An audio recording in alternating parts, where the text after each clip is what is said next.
This is Twit. This episode is brought to you by Blue Apron. Blue Apron will send you all of the ingredients to cook fresh, delicious meals with simple step-by-step instructions right to your door. See what's on the menu this week and get your first 2 meals free by going to blueapron.com/twit. That's blueapron.com/twit.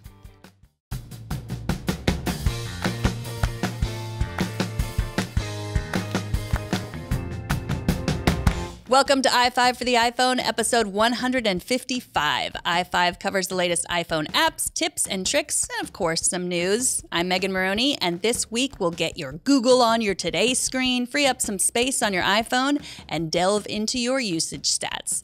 Let's get started. Number 1 is the Google Chrome Widget. On episode 153, I talked about navigation apps. In that episode, I said that I use the Google Chrome Widget to use Google Maps for hands-free navigation when I'm driving. JL Johnson on Twitter wrote, "Howdy, you mentioned and demoed a Google Now widget on iFive. How do I unlock this magic?" Google, ironically, is no help. Then JL posted the crying emoji, which, if you're curious, will always get my attention. I hate to see the crying emoji unless it's something that's so funny that you're crying. To be clear, this is the Google Chrome widget, not the Google Now widget. Viewer Tim pointed out that I called it the Google Now widget in the last show, and he had to watch the video to see that I was talking about the Google Chrome widget. So first, make sure you've downloaded Chrome on your iPhone. Next, swipe down from the top of your screen to go to the Today page. Scroll down and tap Edit. Then scroll down to Chrome and tap the green plus. Tap Done, then tap Voice Search to use your hands-free navigation.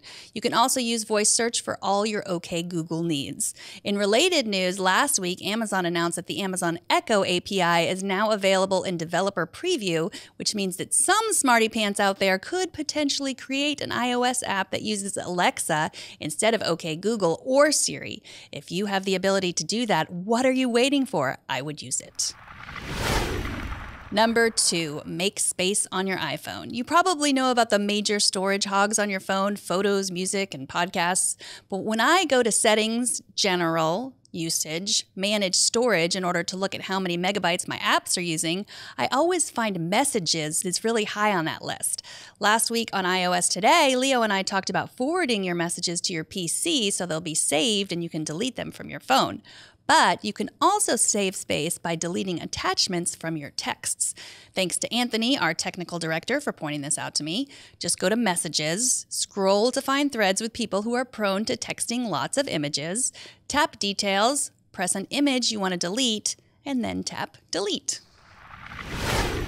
Number 3 is the Common Sense Media app. If you are a parent, caregiver, or educator, chances are you've already heard of the website Common Sense Media.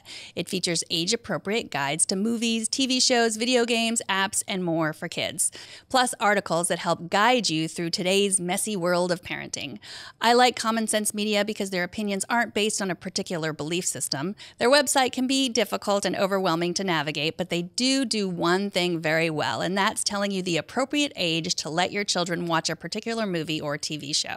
If Common Sense Media had been around when I was a kid, today I would be a different woman, one who was not afraid that an alligator would attack me in a swimming pool because someone flushed it down the toilet and it grew ginormous by eating nuclear waste. If you didn't see that TV movie as a kid, consider yourself lucky. Very lucky. I just recently learned that there's a Common Sense Media app, and I am very excited to tell you that it is much easier to navigate than the website. You can see their lists of best all-around movies, apps, TV, books, games, and websites. Each entry gives you the age that Common Sense Media recommends and the crowdsourced recommended age from parents and kids in their community. The site also tells you if the media contains positive messages, positive role models, violence, sex, language, drinking, drugs, or smoking. Enter your children's birth date and get personalized lists for their particular ages. You can even tap on all kids to get a movie that's appropriate for all of your kids. Like your favorites so that you have a saved list of entertainment when you need it, or share reviews from the app to your spouse if, let's just say, they are trying to convince you that the new Netflix series Daredevil is totally appropriate for your 10-year-old twins to watch with him. For the record, it is not. Overall, I like this app, but I still have a few complaints. If you're looking for a movie, you can refine your search to DVD or theaters, but not to streaming. It would be great if they not only added streaming to the list, but even linked to buy the movie from Apple or stream it on Netflix or another streaming site so that I could save a step. Also, in settings, you can tap notifications, and I was hoping that would let me know when there was a new movie out that my kids might like, but there was nothing there, just nothing. The app is free, so give it a try if you need a little help determining the right time to show your children the classics. And by classics, I mean movies like Jaws. The answer to that question is probably never. This episode of iFive for the iPhone is brought to you by Blue Apron, a company that has recently saved my parents' marriage of 46 years from impending doom. I'll explain how in a minute. Blue Apron makes cooking delicious meals easy and fun by delivering fresh, ready-to-cook meals right to your door. For less than $10 per meal, Blue Apron sends you fresh ingredients, perfectly proportioned with step-by-step recipe instructions, including beautifully printed pictures. No trips to the grocery store and no waste from unused ingredients. Each balanced meal is 500 to 700 calories per serving. Cooking takes about a half an hour. Shipping is free, and the menus are always new. They won't send the same meal twice. Now, my parents recently signed up for Blue Apron, and my 72-year-old father, who doesn't even know how to make toast, has been cooking or helping cook. It is that easy. Anyone can do it.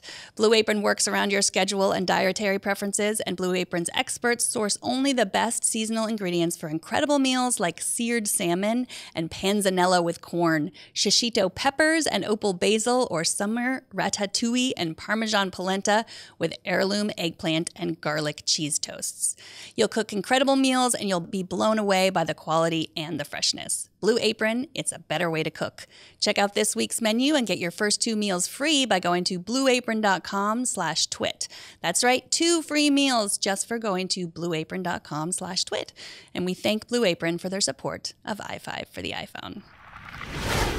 Number 4 is battery anxiety. This tip comes from one of our editors, Josh. Josh suffers from an acute case of battery anxiety. He had it almost under control until he recently got an Apple Watch. Josh says that he's no longer afraid that his iPhone battery will run out because there are so many places that he can charge it, but he only has one Apple Watch charger and it's at home, so if his watch battery runs out during the day, he is out of luck. You might be curious how often Josh's Apple Watch battery has run out of charge during the day. I was, so I asked him, and he said never. And that's because he keeps a close eye on his usage stats. If you have this kind of anxiety, it might also help you to know how to check your usage stats.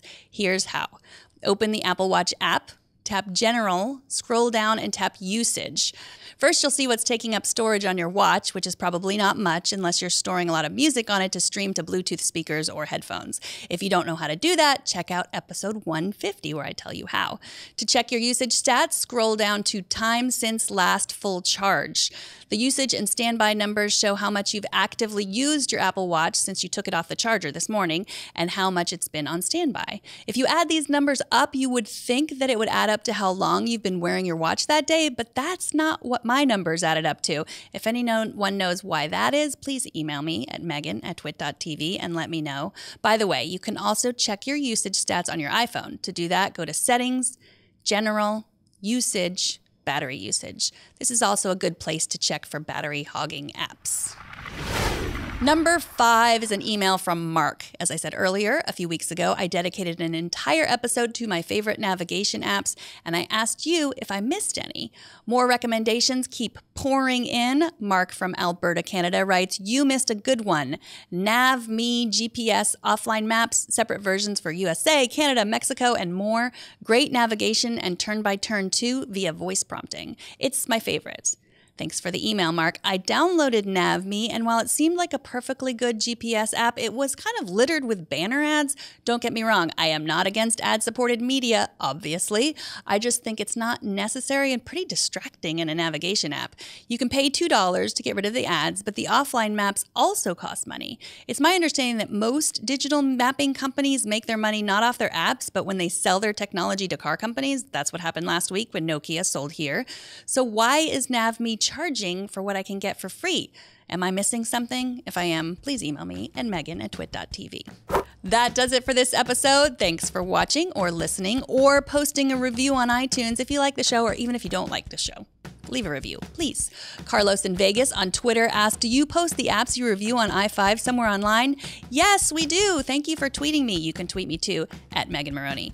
All of the apps, links, and all of the information from this show can be found at twit.tv/iFive.